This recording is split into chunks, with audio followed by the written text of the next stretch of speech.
Bonjour à tous et bienvenue dans cette nouvelle vidéo tour du potager où je vais vous montrer ce que j'ai fait le mois dernier. Alors excusez ma voix un petit peu rocailleuse, je sors d'une semaine, presque une semaine de maladie. J'ai une sorte de rhinopharyngite et voilà, je suis toujours un petit peu enrouée. D'ailleurs, comme vous pouvez le voir, je ne suis pas du tout en habit de travail. J'ai juste mis mon manteau pour venir filmer la vidéo et ensuite je rentre au chaud.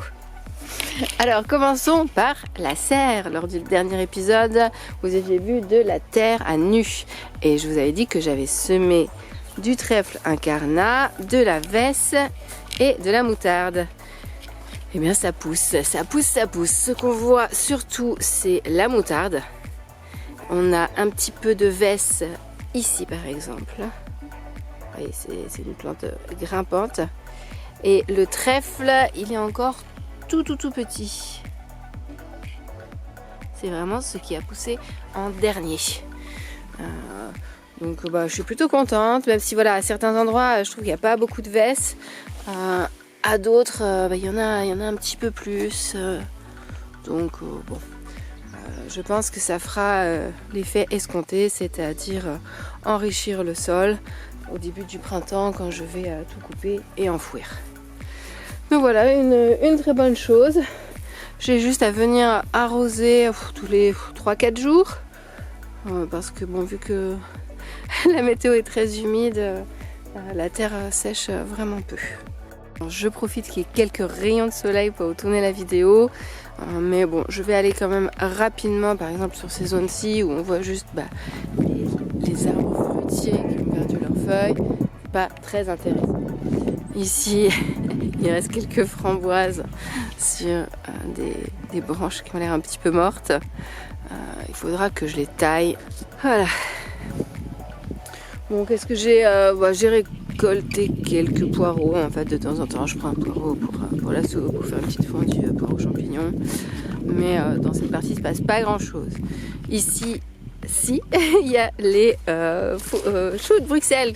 Chou-fleur, pardon, qui pousse. Malheureusement, par exemple, celui-là, un petit peu jaune, j'ai peur qu'il ait pris peut-être le gel.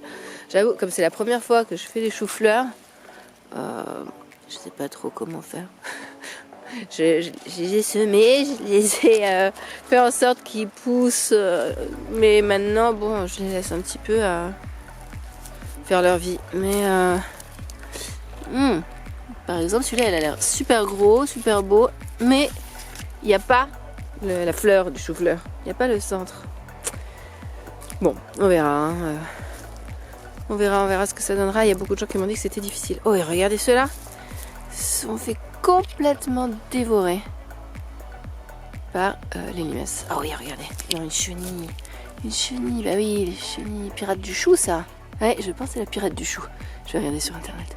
Bon, internet vient de me dire que ce sont des chenilles de papillons blancs. Et qui sont connues pour dévorer les choux. Bon, celle-ci, je suis désolée, mais je vais la tuer. Je viens de la jeter dans la pelouse du voisin. Bon. Bon, et puis vous voyez sur les buttes suivantes, il n'y a rien. Tu viens, Sally? Bon, ici, j'ai commencé à planter les plantes grimpantes qui vont, je l'espère, au bout de quelques mois, faire un beau mur végétal et couvert de fleurs pour que je vois plus trop le truc du voisin. Ça a pris du temps alors que j'en ai mis que 4 ou 5 pour l'instant.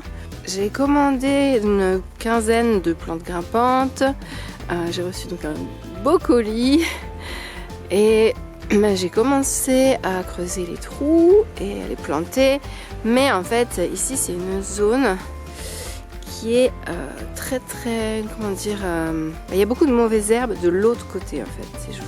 Si je vous montre, regardez, en fait, chez le voisin, lui, c'est un talus. Son terrain est un peu plus bas. Donc, tout ce talus est couvert de ronces. Et bien sûr, les ronces commencent à pénétrer sur mon terrain. Donc, toute cette zone-là, je m'en suis occupée. Mais à partir d'ici, ça commence à être vraiment trop envahissant. Et j'avais pas l'énergie ni la force de m'y mettre. En fait, il faut que j'aille chez le voisin pour donner un gros coup de rotofil, quoi. Parce que si je me contente d'attaquer seulement les ronces qui sont ici, bah, dans 2-3 mois, je peux recommencer, quoi. Donc c'est un beaucoup plus gros boulot que je ne pensais. Et pour l'instant, bah, il est en pause. Et les autres plantes grimpantes, bah, je les ai posées dans la serre. Je les arrose. Et j'espère pouvoir m'en occuper d'ici quelques semaines. Qu'est-ce que j'ai fait du coup là? Eh bien, comme je vous dis, en fait, j'ai enlevé un petit peu les mauvaises herbes. J'ai creusé des trous. J'ai mis du fumier de chèvre. Et puis j'ai installé les petites plantes. Puis j'ai paillé. Et voilà. Voilà, l'idée c'est vraiment que ce coin-ci devienne vraiment joli. Pourquoi aussi je veux que ce soit joli? Parce que enfin, regardez ici, j'aimerais pouvoir faire une zone de détente qui serait ensoleillée, coupée du vent. Si vous avez l'habitude de mes vidéos, que vous avez regardé déjà celle d'il y a un petit bout de temps, vous savez qu'il y avait une serre ici. Une serre en verre qui était complètement en train de se désagréger. Et la semaine dernière, j'ai eu 5 amis qui sont venus et on a fait un gros boulot et ils ont tout arraché. Alors, on a fait ça en fin de journée parce que d'abord on s'occupait du hangar, je vais vous montrer ça après. Mais du coup, il reste encore beaucoup. Il reste déjà l'espèce de mini mur sur lequel c'était posé, les parpaings, et il reste beaucoup de verre. Voilà, c'est du temps qu'il va falloir que je prenne pour, avec des gants, enlever un maximum de bouts de verre. Et le but sera de ici aussi mettre des poteaux aussi grands que là pour mettre des plantes grimpantes pour essayer de cacher la vue avec le voisin pour qu'il y ait un peu un coin sympa ici, et comme je vous disais, à l'abri du vent et pour manger ou se reposer.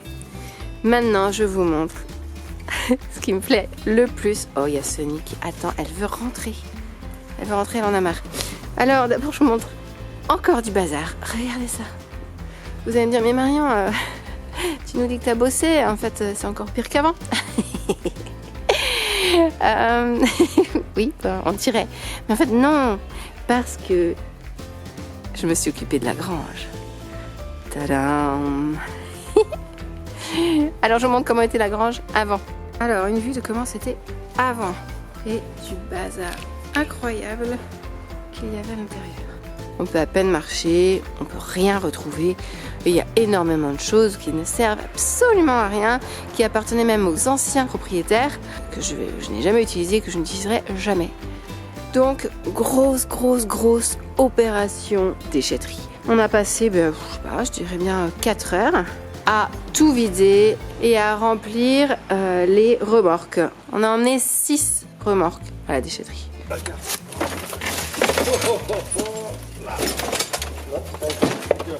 Il est presque.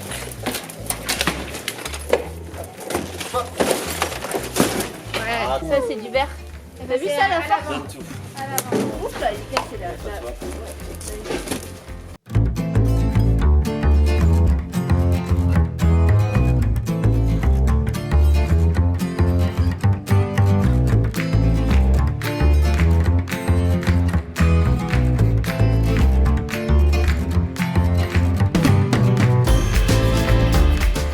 Et maintenant, voilà le résultat. C'est beaucoup plus clair. Déjà, j'ai bien accès à mes outils. Bon, c'est pas méga bien rangé, hein, parce que il y a encore, par exemple, il y a encore les portes-fenêtres que je veux installer là-bas. Mais bon, j'y vois déjà beaucoup plus clair. Donc, je suis ravie. Il y a des choses qu'il faudrait que je vende. C'est cette espèce de clapier, pour le transport des poules, je crois. Faut que je regarde à quoi ça sert et qui ça pourrait intéresser, parce que moi, je n'utiliserai pas. Mais bon, voilà, un petit peu de bazar, mais beaucoup moins qu'avant. Et ici, ça, c'est les grandes tôles qu'il y avait sur la façade.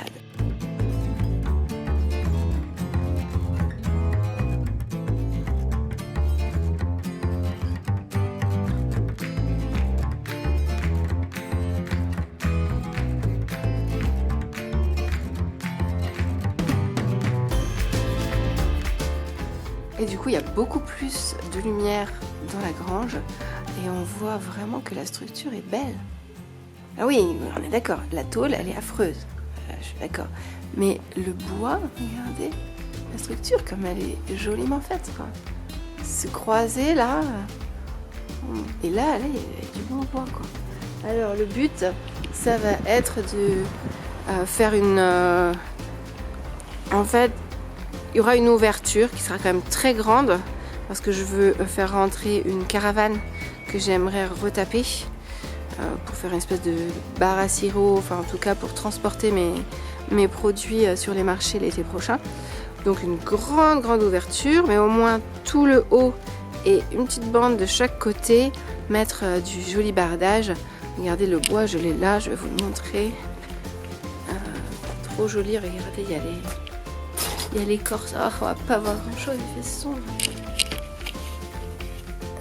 Mais voilà, c'est du bois où il y a encore de l'écorce. Je pense qu'il y a moyen de faire quelque chose de très joli. Très joli. Le mois dernier, je vous avais montré comment on avait enlevé les tuiles et les morceaux de bois, mais il restait beaucoup de gravier et du coup, on s'en est occupé début novembre.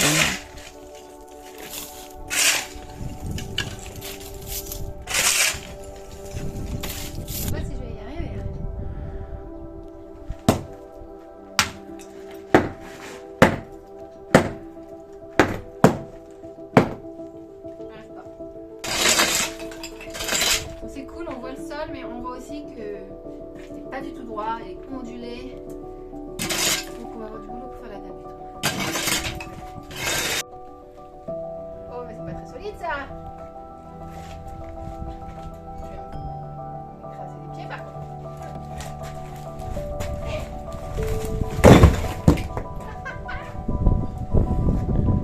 Ça m'a fait plaisir, j'avais trop envie de le faire. Je savais qu'on n'aurait pas le temps d'aller à la déchetterie emmener les pierres là, mais j'avais quand même envie de le détruire. Bon, comme vous voyez, il y a encore beaucoup de choses à faire et surtout encore pas mal de trajets à la déchetterie avant que la place soit nette. Mais je suis déjà ravie de ce qui a été fait. C'est une bonne avancée et je remercie tous mes amis de m'avoir aidée. Je vous dis à bientôt, j'espère que vous avez passé un bon mois de novembre et surtout je vous souhaite un beau mois de décembre. Bye!